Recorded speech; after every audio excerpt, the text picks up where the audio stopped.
نحمده ونصلي على رسوله الكريم أما بعد فأعوذ بالله من الشيطان الرجيم بسم الله الرحمن الرحيم قال تعالى يا أيها الذين آمنوا أطيعوا الله وأطيعوا الرسول وأولي الأمر منكم صدق الله العظيم۔ محترم سامعین، آج آپ حضرات کے سامنے مسئلہ تقلید کی کچھ وضاحت کریں گے اور اس کی حقیقت اور ضرورت کو بھی آپ کے سامنے پیش کریں گے۔ سب سے پہلے تو اس کی کچھ حقیقت آپ کے سامنے رکھتے ہیں۔ مسئلہ تقلید، اس کا معنی کیا ہے اور حقیقی معنی کیا ہے اور اصطلاحی معنی کون سا ہے، اس کو ہم انشاءاللہ بعد میں ذکر کریں گے۔ اس سے پہلے ہم اس کی کچھ نہ کچھ جو حقیقت ہے وہ آپ حضرات کے سامنے آ جائے، وہ ذکر کریں گے۔ پھر یہ کہ کون سے مسائل کے اندر تقلید ہوتی ہے اور کس مسائل کے اندر تقلید ضروری ہے، وہ ہم آپ کے سامنے ذکر کریں گے۔ اور اس کے بعد پھر ہم انشاءاللہ آہستہ آہستہ دلائل کی طرف آئیں گے اور اس کی پوری حقیقت انشاءاللہ ہم واضح کریں گے۔ اس مختصر نشست میں تو سارا ممکن نہیں ہے، ممکن ہے کہ ابھی کچھ آپ کے سامنے صرف اس کی کچھ حقیقت سامنے آ جائے، اور پھر اور بہت ساری مختلف چیزیں ہم مختلف ویڈیوز میں آپ کے سامنے ذکر کریں گے، اور مختلف جو ان کی طرف سے اعتراضات کیے جاتے ہیں وہ بھی آپ کے سامنے انشاءاللہ لائیں گے۔ تو سب سے پہلی بات تو یہ ہے کہ اللہ رب العزت قرآن میں ارشاد فرماتے ہیں یا ایھا الذین آمنوا اطیعوا اللہ واطیعوا الرسول، اے ایمان والو تم اللہ کی اطاعت کرو اور رسول اللہ صلی اللہ علیہ وسلم کی اطاعت کرو۔ تو دراصل حقیقت میں اطاعت کے جو جس کی اطاعت کی جائے، اطاعت کے جو قابل ہے وہ صرف دو ہی ہیں، اور وہ کون ہے؟ حقیقی جو مطاع ہے، جس کی اطاعت کی جائے وہ تو اللہ رب العزت ہے، اور مجازی مطاع وہ رسول اللہ صلی اللہ علیہ وسلم ہے، یعنی براہ راست اور بغیر واسطے کے، بغیر کسی چیز کے جس کی اطاعت کی جائے حقیقی طور پر وہ تو اللہ رب العزت ہے۔ جیسے اللہ تعالیٰ فرماتے ہیں یا ایھا الذین آمنوا اطیعوا اللہ، اے ایمان والو تم اللہ کی اطاعت کرو۔ تو اب یہ اللہ کی اطاعت کرنا یہ بالکل حقیقی معنی میں ہے، اور اصل چونکہ اطاعت بھی اللہ کی ہے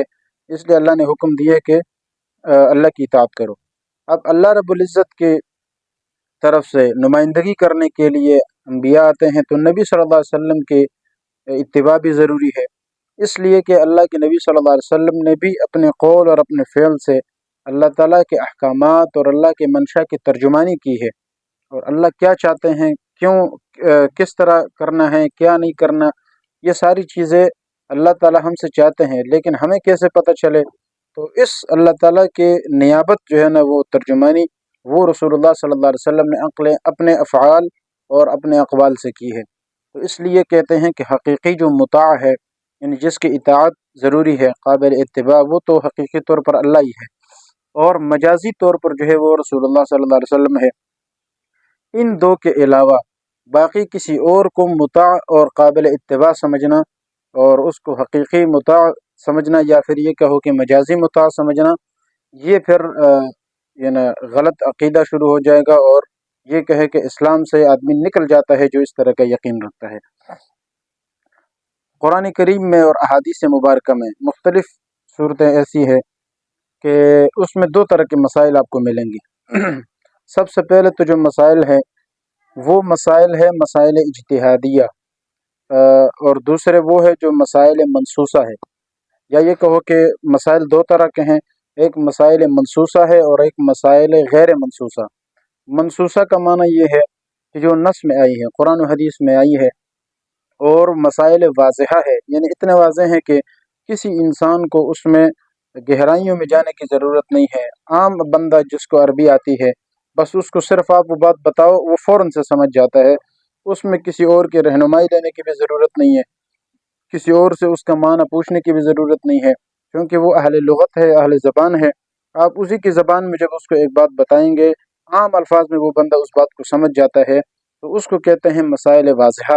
اور مسائل منسوسہ، جو نص میں صراحتاً آئی ہے اور اس میں اتنے واضح ہے کہ ہر بندہ اس کو سمجھ جاتا ہے۔ جیسے اس کی مثال ہے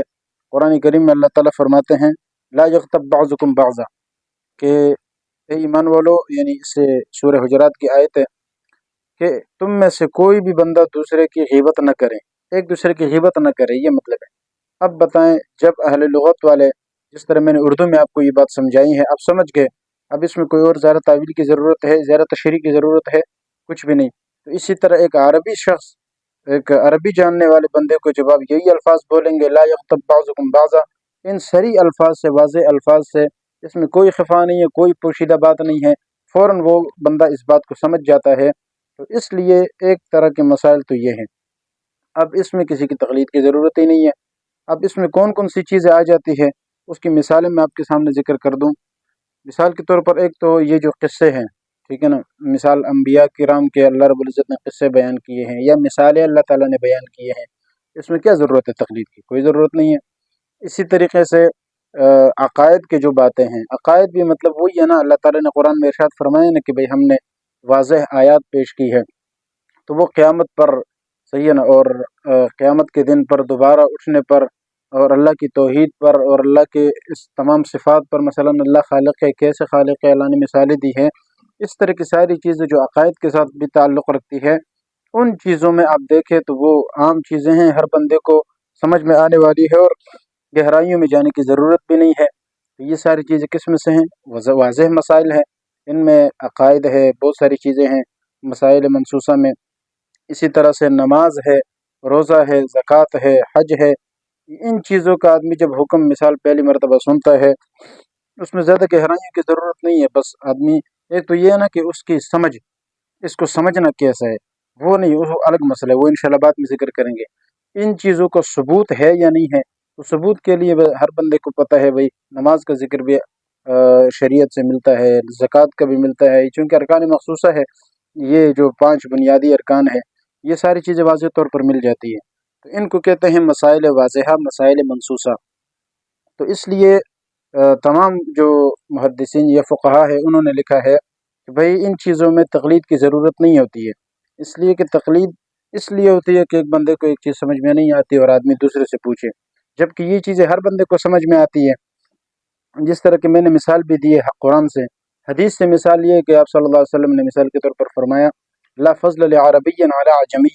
کہ کسی عربی کو کسی اجمی پر کوئی فضیلت نہیں ہے، الا بالتقوی، سوائے تقوی کی وجہ سے۔ اب یہ بھی ہر بندہ سمجھ جاتا ہے کہ بھئی یہاں پر اللہ کے رسول صلی اللہ علیہ وسلم کے کہنے کا کیا مطلب ہے۔ بھئی عربی ہونا یعنی زبانی، لسانی یا قومی، یہ چیزیں انسان کے لیے قابل فخر چیز نہیں ہے، یا اس کی وجہ سے کسی انسان کو فضیلت ملنا یا نہ ملنا، یہ کوئی بڑی بات نہیں ہے، بلکہ اصل فضیلت کی جو چیز ہے وہ تقوی ہے۔ اب اس طرح کے مسئلے میں آپ دیکھیں کوئی ساری چیزیں واضح ہیں، تقلید کی ضرورت نہیں ہے، یہ بات آپ خوب ذہن میں رکھیں۔ اچھا، اس کے بعد آتے ہیں دوسری طرف کہ کچھ مسائل وہ ہیں جو واضح نہیں ہیں، اور واضح کس طرح نہیں ہے، انشاءاللہ اس کی تفصیل آئیں گے کہ وہ 5 طریقے سے علماء نے تفصیل کی ہے۔ تو وہ جو مسائل ہیں جو واضح نہیں ہے، ان کو مسائل غیر واضحہ کہا جاتا ہے، اور دوسرے الفاظ میں یہ کہو، یعنی علمی زبان میں اگر اس کو یہ کہیں کہ اس کو مسائل اجتہادیہ کہتے ہیں، صحیح ہے نا، مسائل غیر واضحہ یعنی واضح نہیں ہے، اور اس کو علمی زبان میں کیا کہتے ہیں؟ مسائل اجتہادیہ۔ تو اس طرح کے جو مسائل اجتہادیہ ہوتے ہیں ان کے اندر جو ہے وہ تقلید ہوتی ہے، اور اس کے علاوہ کسی میں نہیں ہوتی، تو تقلید صرف ان میں واجب ہے۔ اب مسائل غیر واضحہ کون سے ہیں، کتنے ہیں، اس پر میں علماء کی جو تصریحات موجود ہیں وہ آپ کے سامنے مختصر طور پر ذکر کرتا ہوں۔ مثال کے طور پر علماء نے اس کی جو تفصیلات کی ہے وہ یہ ہے کہ جو غیر واضح مسائل اجتہادی مسائل وہ 5 قسم کے مسائل کتنے ہیں بھائی؟ غیر واضح مسائل وہ 5 ہے۔ نمبر 1 مسائل غیر منصوصہ، غیر منصوصہ یعنی جو نص میں نہیں ہے، قرآن و سنت میں صراحتاً موجود نہیں ہے۔ نمبر 2 مسائل منصوصہ متعارضہ، یعنی قرآن و سنت میں وہ مسائل موجود تو ہے لیکن متعارض ہے۔ متعارض کا معنی یہ ہے کہ ٹکراؤ ہے۔ پہلی جو قسم ہے مسائل غیر منصوصہ، اور دوسری قسم ہے مسائل منصوصہ متعارضہ۔ نمبر 3 مسائل منصوصہ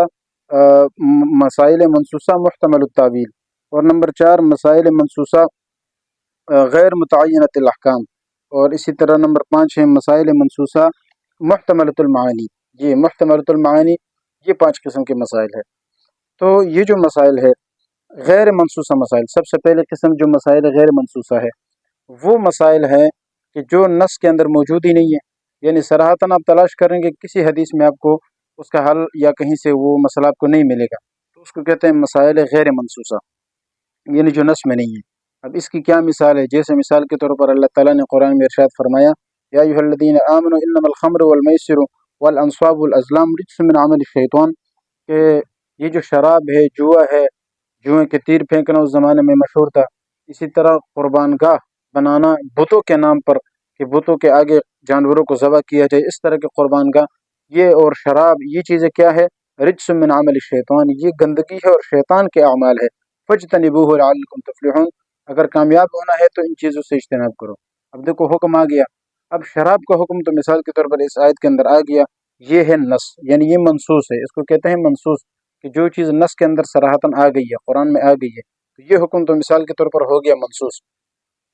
کہ شراب کیا ہے؟ شراب حرام ہے۔ یہ کس سے ثابت ہے بھائی؟ نص سے، نص کے اندر آ گیا ہے۔ اچھا، اب مسئلہ یہ ہے کہ آج کے زمانے میں اگر کوئی کہے کہ بھائی بھنگ حلال ہے یا حرام، چرس حلال ہے یا حرام ہے، تو اس کا کیا حکم ہے؟ اب اس کا ظاہر ہے کہ قرآن میں نہ آپ کو بھنگ کا لفظ ملے گا، نہ آپ کو چرس کا لفظ ملے گا، کہیں پر بھی آپ تلاش کریں یہ لفظ آپ کو کہیں پر بھی نہیں ملے گا، تو اس کا مطلب یہ غیر منصوص مسئلہ ہے نا، یعنی یہ نص کے اندر موجود ہی نہیں ہے۔ تو اب وہ پھر مجتہد کیا کرتا ہے کہ مجتہد یہاں پر اجتہاد کرتا ہے اور اس غیر منصوص کو منصوص پر قیاس کر کے اس کا حکم نکالتا ہے کہ شراب حرام ہے، نشہ ہے، تو لہٰذا یہاں بھی نشہ، یہ بھی حرام ہے۔ اس طریقے سے مجتہد اس میں اجتہاد کرتا ہے، اور اجتہاد کے بعد جب مسئلہ نکالتا ہے تو جو مقلد ہے وہ اسی مجتہد کے اس اجتہاد پر عمل کر کے تقلید کرتا ہے، اس کو کہتا ہے اجتہاد التقلید۔ یہ تو اس طرح کے مسائل کے اندر جو ہے وہ تقلید ہوتی ہے۔ یہ تو ایک مثال ہو گئی، اسی طرح اور بھی بہت ساری مثالیں ہیں۔ مثال ٹیلی فون پر نکاح کرنا ہے، اس کا کیا حکم ہے؟ اب یہ قرآن میں نہیں ہے۔ اگر رمضان کے اندر کوئی ٹیکہ لگائے، رمضان میں مثلا روزے سے ہے اور وہ ٹیکہ لگائے، تو کیا روزہ ٹوٹتا ہے یا نہیں ٹوٹتا؟ اب یہ ٹیکہ تو اس زمانے میں تھا نہیں، اب یہ بھی غیر منصوص مسئلہ ہے۔ اسی طریقے سے مثال کے طور پر حدیث میں آیا ہے کہ اگر مکھی وہ اگر پانی میں گر جائے یا کھانے کی کسی چیز میں گر جائے تو اسے ڈبو دو اور نکال دو۔ اب مکھی کا ذکر تو ہے، لیکن مچھر کا، بھیڑ کا، اس طرح کی چیزوں کا کیا حکم ہے؟ تو وہ اس طرح موجود نہیں ہے۔ پھر وہاں مجتہد جو ہے اجتہاد کرتا ہے اور اس کا حل نکالتا ہے کہ بھئی حدیث میں یہ چیزیں آئی ہیں اور سالن پھر بھی پاک ہے، کھانے کی چیز پھر بھی پاک ہے، تو یہ کیوں ناپاک نہیں ہوئی؟ تو وہ ایک علت تلاش کرتا ہے اور پھر معلوم کرتا ہے کہ چونکہ اس میں بہنے والا خون نہیں ہے اور مچھر میں بھی بہنے والا خون نہیں ہے، اس میں بھیڑ میں بھی بہنے والا خون نہیں ہے، جگنوں میں بھی بہنے والا خون نہیں ہے، تو یہ خون نہ ہونے کی وجہ سے وہ پاک ہے، یعنی اس کے گرنے سے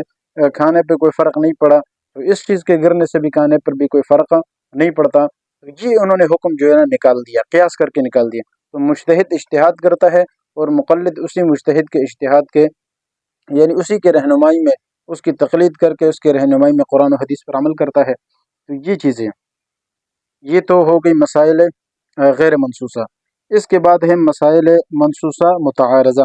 مسائل منصوصہ متعارضہ کا معنی یہ ہے کہ وہ مسائل جو منصوص ہے، منصوص یعنی نص کے اندر آئی ہے، لیکن چونکہ دو طرح سے آئی ہے، متعارضہ ہے، آپس میں ان کا ٹکراؤ ہے۔ مثال کے طور پر آئی تو ہے لیکن دو طرح سے آئی ہیں، ایک طرف سے دیکھے تو حلال ہے اور ایک طرف سے دیکھے تو حرام ہے، ایک طرف سے حکم ہے کہ بھائی کرنا ہے اور ایک طرف سے حکم ہے کہ نہیں کرنا، تو اس طرح دو صورتیں آ گئی۔ اب اس کا کیا حل ہے؟ مثال کے طور پر اب رفع الیدین کا مسئلہ ہے، رفع الیدین کرنا یا نہیں کرنا۔ حدیث مثال کے طور پر دونوں طرح سے ہیں، بعض حدیثوں میں ہے کہ اللہ کے نبی صلی اللہ علیہ وسلم نے کیا ہے اور بعض حدیث میں ہے کہ پھر اللہ کے نبی صلی اللہ علیہ وسلم نے منع کیا ہے۔ اب یہ دو حدیثیں آ گئی، وہ اس میں تفصیلات کیا ہے میں اس طرف نہیں جانا چاہتا، صرف آپ کو مسئلے کی وضاحت کرنا چاہتا ہوں۔ اب اس طرح کا مسئلہ آ جائے تو مجتہد کیا کرتا ہے؟ اب ہمارے پاس اس کا کوئی حل نہیں ہے۔ مثال مجتہد آتا ہے جو ماہر ہے، اس ماہر شریعت ہے، وہ آ کے اس میں کوئی نہ کوئی حل تلاش کرتا ہے، اس کے نسخ کی تاریخ دیکھتا ہے، ترجیح دیکھتا ہے۔ جیسے علامہ ابن حجر رحمہ اللہ نے تقریباً 3-4 چیزیں ذکر کی ہے کہ جب احادیث میں تعارض آ جائے تو پھر اس کا حل کیا ہے، تو اس طرح سے پھر مجتہد جو ہے اجتہاد کرتا ہے۔ تو اس کی مثال کیا ہے؟ جیسے میں نے ذکر کیا رفع الیدین کا مسئلہ ہو گیا، آمین